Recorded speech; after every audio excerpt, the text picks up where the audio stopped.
Good morning, friends. I am waking up, obviously. I wanted to do like a little unedited, unfiltered morning in my life. I'm gonna bring you along my mornings. I usually wake up nowadays around 8 or 8:30. I want to become a morning girly.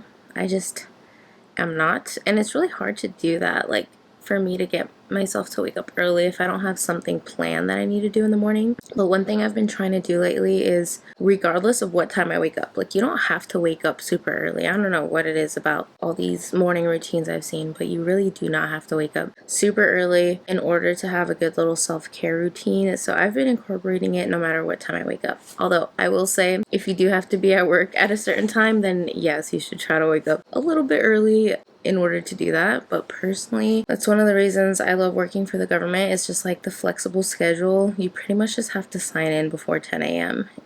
or by 10 a.m. anytime between 6:30 and 10, and you're good. That's not true for everyone, but the agencies I've worked for, it's been really flexible and I'm really grateful. After I wake up and open the blinds and let the sun in, I do tend to get back into bed for a bit and scroll on my phone. So here I am, and sometimes I even sleep for a few more minutes if I'm quite honest. But anyway, if you're new here, my name is Selena. I share life in my 20s, balancing life, career, living alone, all the things.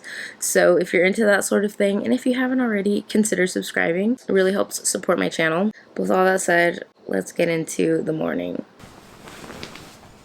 First of all, there's a pile of clothes on my desk. That's pretty normal after a week of taking off clothes and not putting all my clothes away like I should. This is a very realistic morning routine, y'all. Just so you know. It's not going to be aesthetic like my normal routines. So let me know if y'all like to see this kind of thing or not.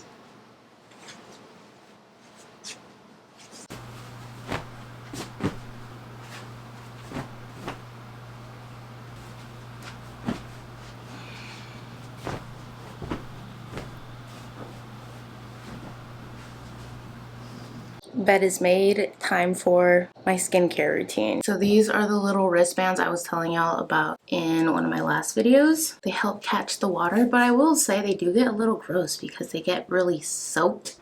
So you can only use it like once, maybe twice, and then you have to wash them. But thankfully they come in a pack, so kind of solves that problem. And they have been life-saving because my floors don't get all wet when I wash my face now. But the first thing that I started doing recently, I incorporated micellar cleansing water into my skincare routine. Mornings, sometimes I only do this because I read that you don't need to double cleanse after night if you double cleanse before you go to bed. And that's been working really well for me. I got these cotton pads, but today, just for like the sake of showing you the skincare routine I've been doing, I'm gonna do both.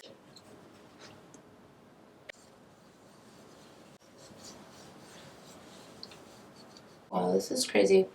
There's already like gunk coming off. If I only were to do this in the mornings, I do use a couple of cotton pads because I like to get my face really clean and also my neck. I don't know why, I always sweat at night, even if the AC is on like 68. I want to clean up my neck because one thing that I also started incorporating into my skincare routine, and I always kind of did it before, but I'm especially careful to do it now, is making sure that I'm also giving love to my neck, because your neck is also, you know, your skin, and it's very sensitive like your face and can show signs of aging as well. Okay, so after that, I go in with CeraVe, which is my favorite.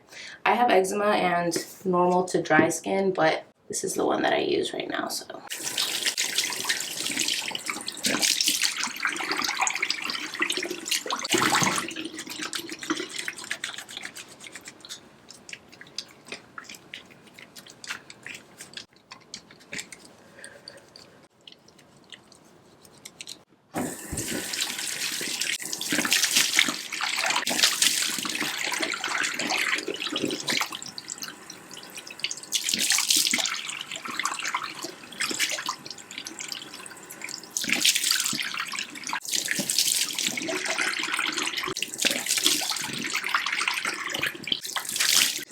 Oops, that's not good.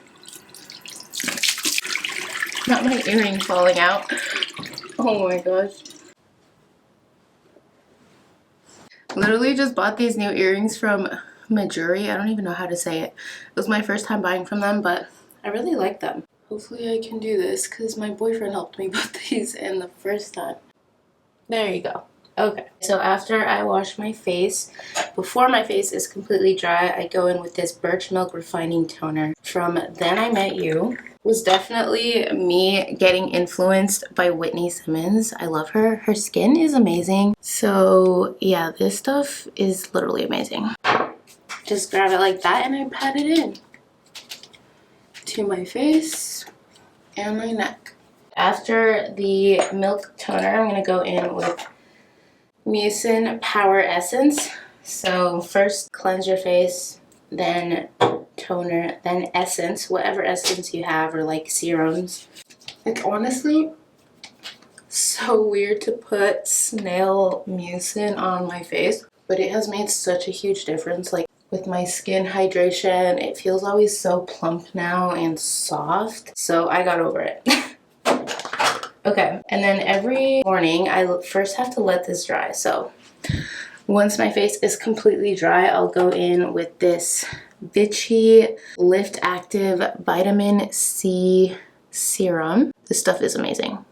I love it. I've used other vitamin C's from other brands that I like, and they just did not hit the same. They didn't feel like as light. I think maybe they oxidize too fast, I don't know. But this one I've actually been noticing a difference with like my skin and feeling softer and smoother. And this one I like because I don't think it has anything else in it besides just pure vitamin C. Yeah, that's it. And some of the other ones are like mixed, and sometimes you have to be careful with like mixing hyaluronic acid and glycerin and vitamin C and all these things. I'm not a dermatologist, but I just feel like less is more when incorporating new things into your routine, and these were all new to my routine. I've been doing it for probably like 6 weeks now though. I've had no negative reactions. I did get a blemish, but that is because I get really oily on my nose, so those just tend to happen. And like chin ones, that's hormonal, can't really help that. Yeah, I've been loving my skincare routine lately.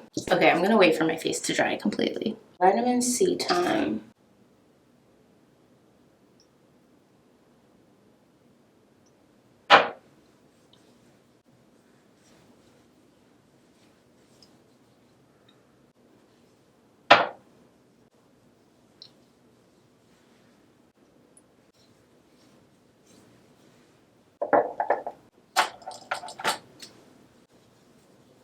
Then after vitamin C, I try to let that dry off completely. So while I wait for that to dry, I put my eye cream on, which is from Tula, the Revive and Rewind Revitalizing Cream. It just honestly makes my eyes feel moisturized. I just started using an eye cream like maybe a year ago, 2 years ago, and I was using it on and off, but now I use it every single day, morning and night. I don't always do all of these steps, but what I do for sure every single day is cleanse morning and night, eye cream morning and night, and moisturize morning and night. Morning I always add sunblock, and night, twice a week, I've been using this like retinol serum. Every Sunday and Thursday night I will also incorporate this resurfacing retinol serum from CeraVe. I just read online that this is really good if you've never used retinol, tretinoin, or any of these like retinoids. If you've never used them and it's your first time incorporating, this is a really good starter, like beginner one. Plus I have eczema and sensitive skin, so I wanted something to transition me into using retinol, and so far it's been great. So now that my skin is, I need to go grab my moisturizer, which I've actually been keeping in my fridge. I don't know if y'all think that's weird, but that's what I do. This is the moisturizing cream that I use from CeraVe. It's truly the best for sensitive skin or really any skin type. And it's awesome because it has hyaluronic acid in it, and also like niacinamide and a couple other things like ceramide, and it's really good for your skin. I love it. It's very hydrating. I have eczema, so this is perfect for me. If you have very oily skin, maybe you would want to use their lotion instead of the cream, but cream is the most moisturizing, so it feels so good. And sometimes if you don't let like the serums or like the vitamin C, or especially at night when you use the retinol, if you don't let it fully dry and soak into your skin before you add moisturizer and stuff, sometimes you might get a burning sensation or something. So definitely see a dermatologist if you have any irritation. I have not had irritation, but I did have a little bit of like tingling at one point, and I read online that you really have to let products sit into your skin and dry before you apply the next layer, just to be safe. And then any remaining product, I'm trying to use it on my hands versus washing it off my hands, because your hands are also very sensitive and they show aging. After that, I'm gonna let that soak into my skin and then add my sunblock. This is not my favorite. I have not found a favorite facial sunscreen yet. I love CeraVe, but this one is just very like, you can see the white. It leaves like a film on your face. I don't love it, but I'm trying to protect my face, so I'm going to use this because I have it. But I actually ordered a Korean sunscreen that Whitney Simmons recommended, so I'm going to try that next. Also at night, instead of that like CeraVe moisturizing cream, I'll use this Beauty Sleep Overnight Repair treatment as my nighttime moisturizer at the end. This stuff is amazing and it smells really good too. I'm gonna go in with my sunscreen. I apply a generous amount to my face because I tap it in like that, and then I'm gonna use this little bit to put on my ears because I saw online that you need to put sunblock on your ears, and honestly my whole life I've never really done that. Maybe that was common sense for a lot of you, like maybe your moms and dads knew to do that, but I grew up in a Mexican American family. Like we would only put on sunblock if we were going to the beach and we're gonna sit out all day in the sun, because well, for one, my dad and his side of the family, they don't burn ever, just because, I don't know, that Mexican gene's strong, you know? They got that specific gene where they don't really burn, they just get darker really fast. My mom's side of the family were a lot more light-skinned. I'm like a mixture of the two, but obviously more towards her side, especially since I don't spend a lot of time in the sun. When I do spend time in the sun, I start looking like my dad and I get really dark, but I haven't been doing that the past few years because I learned it's really bad for your skin. So I try to actually stay out of the sun, but now I put on sunblock on my neck, my face, and my ears. And you know what? Better safe than sorry, honestly. So now that I look like a sour cream glazed donut, I'm done. That's pretty much my entire skincare routine. And then if I wanted to, like if I do my makeup, then I'll go in with my Super Serum Skin Tint from Ilia, has SPF 40. I saw online that if you wear makeup like me that has SPF in it, don't use that as, like don't rely on that as your main sunblock. I always make sure to put moisturizer, sunblock, and let that sit into my face before I add any makeup. I'm gonna go have breakfast.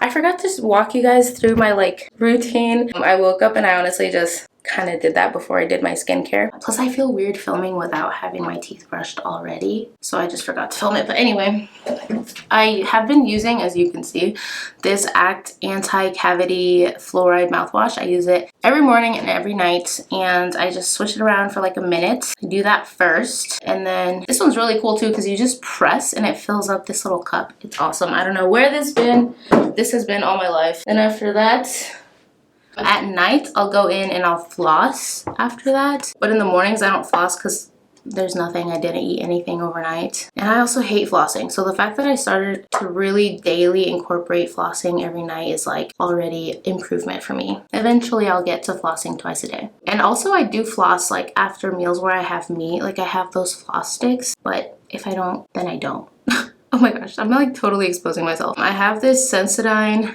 anti-cavity toothpaste, although it is whitening. You're not really supposed to do that, so maybe don't buy this one. But I just feel like I need something that is keeping my teeth from getting too yellow because I do drink coffee every single day. And they do say if you want to prevent like your teeth getting brown, you also just want to, not brown, from your teeth getting, what is the word? Oh my gosh, I'm not awake yet. What is the word? Like from your teeth getting yellow or whatever from wine or coffee, you just want to make sure you're drinking enough water. So fun fact, water is good for a lot more than just weight loss and all that stuff. It helps with skincare and dental care. So anyway, let's go have some breakfast. That's usually the next step in my morning. In the morning for breakfast, there are several things that I might have. I'm honestly thinking of moving towards a more Mediterranean diet because my doctor did recommend it. She said it's really good and would be good for me specifically because diabetes runs in my family, heart disease runs in my family, and that specific lifestyle, I wouldn't even call it a diet because the Mediterranean diet includes a whole lifestyle component of it, and it lets you eat all foods, but it just tells you to reduce certain types of foods, which I like because it's not totally restricting. So I'm hoping to try it out. I don't have the groceries or anything for it right now, but what I'm gonna be trying to eat is like oatmeal for breakfast, and these are already some things that I would have eaten regardless of this whole lifestyle change. Eggs on whole wheat toast. This is white toast, and actually my boyfriend made us both some breakfast before he left for work. But this toast, y'all, he over toasted it like he's trying to break my teeth. But I use this white thin sliced Dave's Killer bread. I don't think I'm gonna get this one again just because I am trying to eat more whole grains. So I'll probably get whole grain bread next time or sourdough because I really love sourdough and apparently that's also good for you. So it's a win-win. Anyway, I'm gonna have this for breakfast. I do want to incorporate more foods that are Mediterranean friendly, I guess. So I saw one that was like whole wheat toast with egg and chives and cream cheese, or like toast with avocado and egg would be good. Exactly, but for sure it's a lot more plant-based, eating a lot less meat, which honestly I don't eat meat very often nowadays anyway, just because it takes a lot longer to cook meat than it does to cook tofu and stuff like that. I would be eating more fish, which I definitely don't eat enough fish. I used to eat so much fish in high school and college, especially when I was like on my weight loss obsession. Yeah, I think I want to make a whole healing diaries. I don't know if I want to name it healing diaries or something else, but I feel like healing is like, and that's actually one of my words for this year is healing, and last year too. So I think a healing diaries would totally encompass what I'm trying to do when it comes to my mental health, my relationship with my body, my relationship with food, even with career, like healing.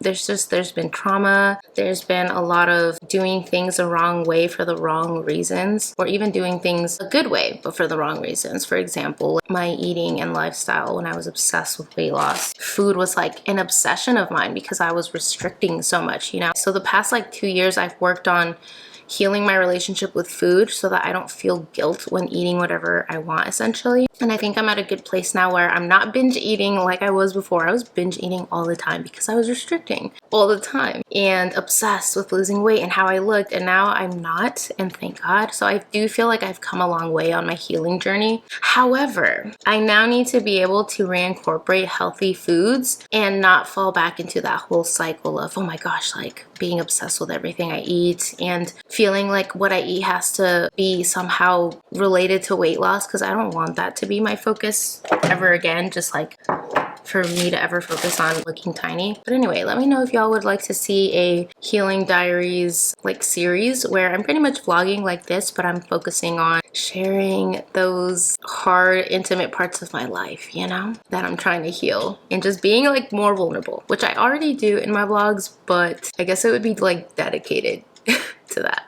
So while my toast toasts, let's make a latte, okay? I love making my lattes at home, and honestly, this is very much so a part of my morning ritual to like wake myself up and just feel good about the day. So let's do that. Lately, I've been enjoying my salted caramel syrup, so we're gonna have a little salted caramel iced latte.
Oh my gosh, y'all, this is so good.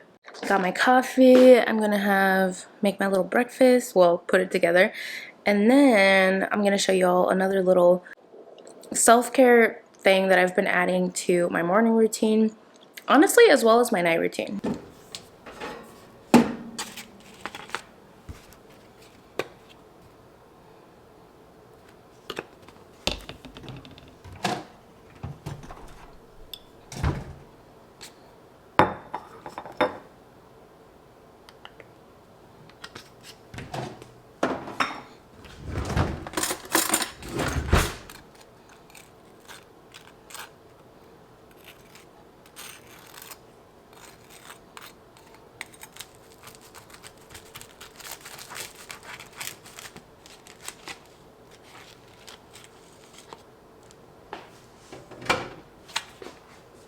So one thing that I've been incorporating into my morning and night routine is just coloring for self-care. So last night I started on this one, and I just print these out at my printer. My apartment has like a little business center, so I just printed this. It says everything you want is on the other side of fear. Perfect for me because I struggle with anxiety. And then yesterday, or a couple days ago, I did this one, which is be gentle with yourself. This one says be patient with yourself. And this one I also did last night, which honestly this is my favorite one so far. It says grow through what you go through. And I love it. Look how cute it is. I love the colors that I went with for this one. Anyway, so I'm just stocking up on these, I guess. I like that they also have like nice messages. And in order to find these, all I did was Google self-care coloring pages and mental health coloring pages.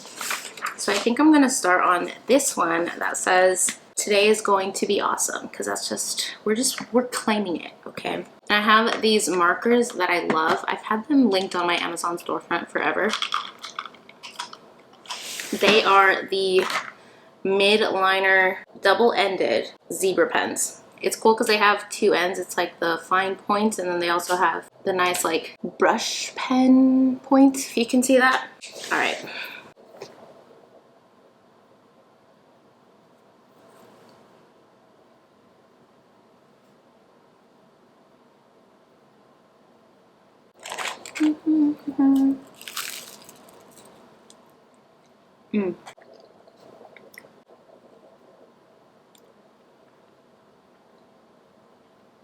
This has easily become one of my favorite parts of the day, of the night. There's just something so relaxing about coloring for self-care. I'm not thinking about my phone or social media or my work. I'm just coloring and I love it. I literally can't get over this one that I made. It's so cute. Oh, okay, anyway, I just spend my mornings like this. I usually listen to music or play like a YouTube video or something as background noise, but you know, we can't get copyrighted out here, so.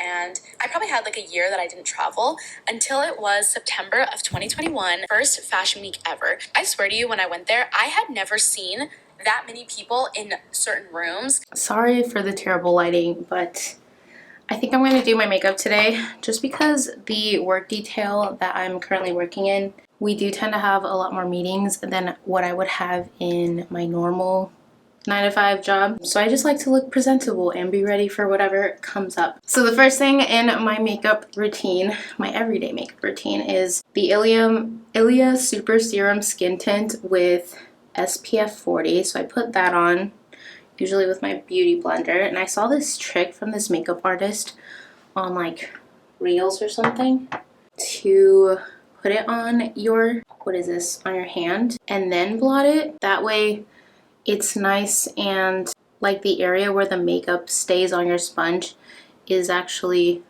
nice and blended, or like wider, versus just putting a dot on your face and then blending it, because I've noticed that the dot will just stay in that tiny little place, and then when you blend it, I feel like you're not getting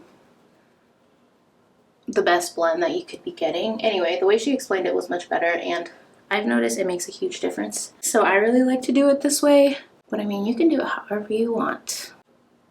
I will say I probably should start using brushes when putting on tinted moisturizer, just because I feel like the beauty blender just takes up too much product, and I hate that because this is actually pretty expensive. What I love about this skin tint too, though, is that it literally feels like health for my skin. It feels so good, so light. It doesn't really feel like I'm wearing makeup. I can tell I'm feeling something in the same way that I feel like I'm wearing sunblock when I wear sunblock, if that makes sense. But it doesn't feel like restricting or heavy or cakey like some makeup feels, although I honestly have not done like a cake-faced makeup style since high school probably, so this is just my preference. And I also like when your skin looks natural. Like, I don't want full coverage foundation to make me look completely flawless, because trust me, we're not flawless out here. We have imperfections, and I like to let those shine through. Like, for example, the little blemish I have on my nose. Yeah, I'm human. I have skin imperfections, and I don't want to look like I'm a Barbie doll or like I'm a robot, although I don't think robots look like humans. Okay, so after I've blended that, then if I use a bronzer, which I usually honestly don't, but I'm feeling very pale after all this winter, long winter season. And honestly, like I said, I don't really go out into the sun because I am protecting my skin, and I'm a hermit. So I stay inside a lot. And the thing is, as a Mexican American, and honestly with my genes, my genetics, I could easily go outside and get really pretty dark. I'll try to find some pictures and just share them. Like, in high school, I was in cross country, and so we would have practice outside every day, and I would get dark, like, which I think is my natural color, because it's not like I was outside trying to tan. I was just outside existing, and I would get this really nice color. But if I stay inside all day and don't get any sun, like how I've been doing the past few years, I stay this, like, I don't know what color this is. Pretty pale. I'm also anemic, so I'm definitely more pale than I probably should be. But here we are. Not me trying to do the Mediterranean diet and eat less red meat, even though technically I need more red meat for my lack of iron. So this takes a while to blend. And usually I would edit all this out, but you know, we're trying to stay unfiltered. So let's see, what else can I talk about? So for those of you who don't know, I grew up in Oregon, Mexican American. My dad is Chicano like me, so he was born in Texas, but both of his parents are Mexican from Mexico. My mom immigrated from Mexico in her teens, along with our entire family. How they ended up in Oregon, to this day, I don't know. Well, I know, but I just don't get it, like why they stayed in Oregon. I guess that was the only state where my grandfather could find a job to sustain the family, so it makes sense. It's just very frustrating. Oregon is beautiful, and I honestly love it, and as you all know, I've been thinking about moving back home to be closer to family, and also just to buy a house, because buying a house in the DMV, at least as a first home, is impossible. And one thing that I'm honestly thinking and considering, real quick, I'm gonna add Rare Beauty Cream Blush, is moving back to Oregon for a couple of years, buying a house, living in that house again for a couple of years. Okay, let me show you this is what I mean. If you don't blend it in your hand first, like the two dots will stay there and it doesn't blend well, which I already messed up, but it's fine. That's just to kind of show you what I meant. I kind of want to buy a home in Oregon, live there, see if I like living there, and then if I hate it, like if I miss living in the DC area, I can always move back because I've been here. I have friends here. I have friends who live nearby. And DC is honestly one of those places, not just DC, but like DC, Maryland, Virginia, is one of those places where people come in and out. And that's one thing that I love and hate about it here, is that, you know, I've lived here all these years and so many of my friends moved away, and now some of them are moving back, which I was looking forward to, but it's like, man, I can't make life plans and decisions based off of what friends are here and what friends aren't here, because they always come and go. And I don't mean like come and go as in I lose those friendships. We stay friends. We're just long distance friends. I just mean they physically come and go from the DC area, usually depending on work, school, internships, And so that's one reason I love living here, because I'm always seeing familiar faces come by just randomly again. And I love that. And that's definitely not going to happen in Oregon, which I'm going to miss if I do move back. But that's life, you know? I need to like stop letting that give me so much anxiety and like sadness. Just the thought about not seeing certain friends, because I really want a house. Like, that's one of my dreams, is to buy a house. And even if I only live in it for a few years and decide I want to move back here, I mean, I can always rent it out. I have family in Oregon. Sure, I could rent it out to one of them, or even family friends, or even just like college students, because people are always moving to Oregon. So I feel like I should be able to, if I buy a house, rent it out for the times that I want to maybe come live over here, or even come stay over here for a few months to a year and then move back to my house. You know what I mean? Like, kind of just want to have like a home base. And also I want to know that I'm building equity, if I'm being quite honest, because while I do like investing in my, I don't know, my retirement, which I'm investing a crap ton, and a lot of you always ask me to talk about it. Truly, I'm learning as I go. While I'm, like I said, while I am glad that I'm able to invest in my retirement, in, you know, index funds and things like that, I want to have a house. And I know that that's not necessarily like the most financially efficient way to build wealth, but I do think that it's a generational way to build wealth. Like, me buying a house might not in my lifetime be super fruitful, but it could be fruitful for my children or their children. And that's how I like to see it. I want to have a house to make sure that whenever I do decide to have children, they're gonna grow up in a house, not an apartment complex, moving from one apartment to another apartment. Like, I want them to have a secure home, and I even want that for myself. I never grew up living in apartments, and you know, I'm thankful for my family and like the sacrifices they made, because we did not have money growing up, and there were several times where we could have lost our house, but God blessed us with angels, honestly.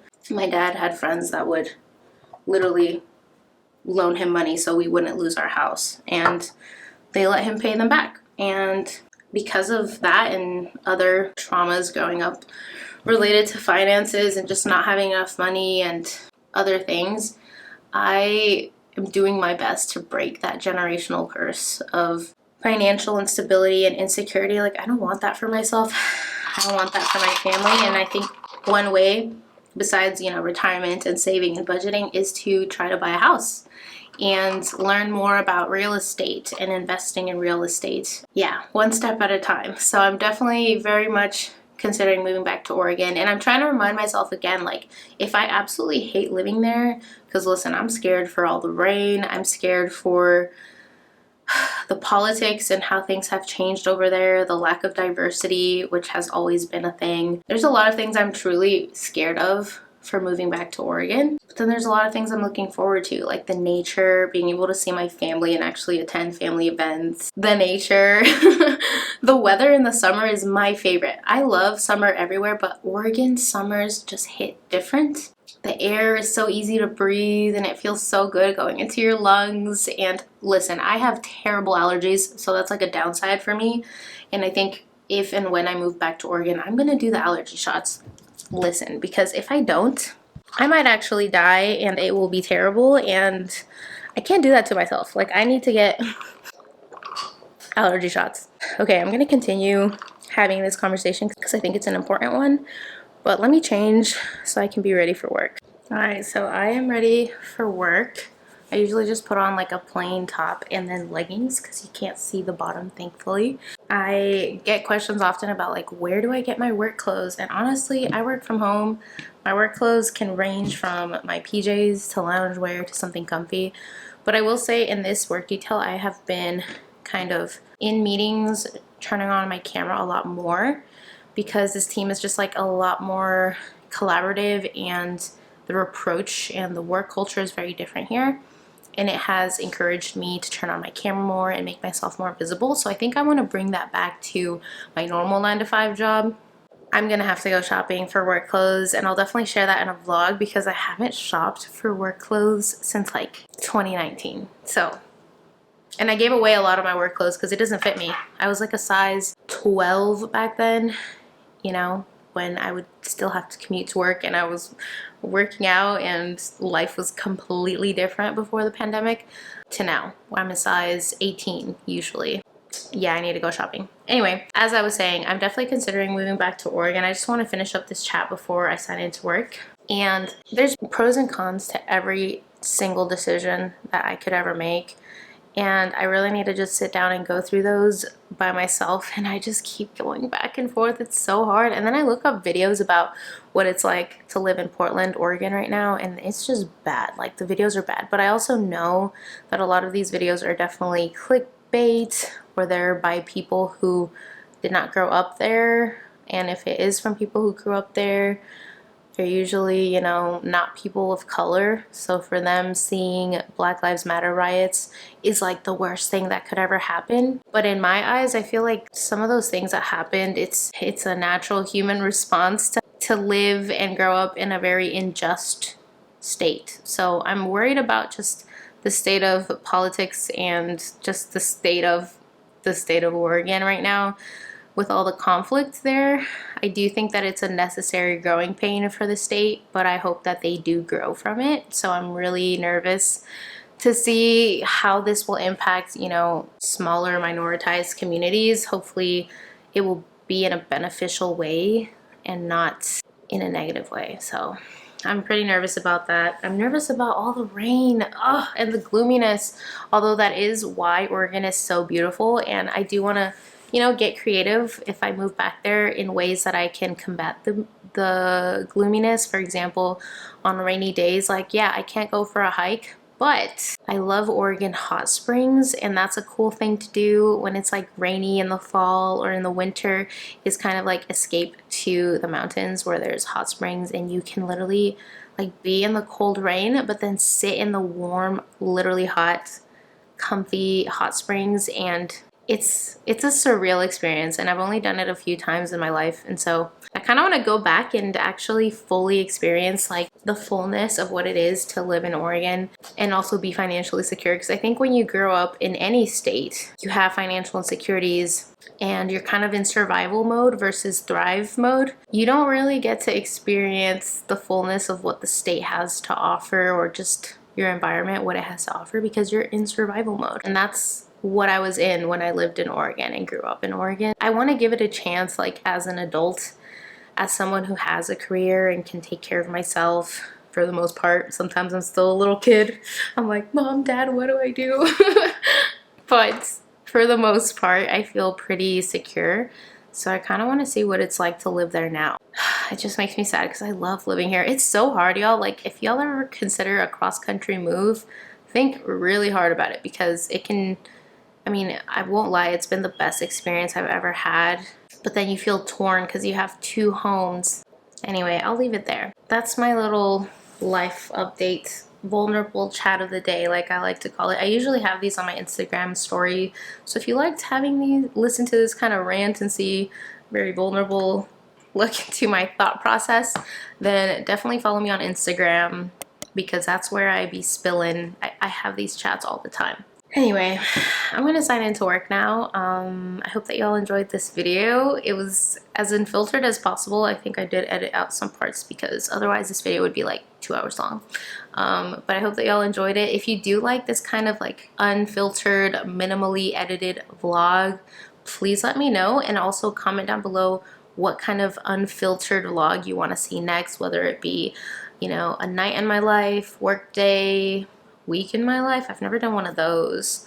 A routine video, whatever. And I'll do it unfiltered / minimally edited, meaning I'm not even gonna add like music or text, nothing fancy, no transitions. I'll just kind of edit the rough cut a little bit. So yeah, let me know down below. I appreciate y'all, I love y'all, and I hope to see you all in the next video.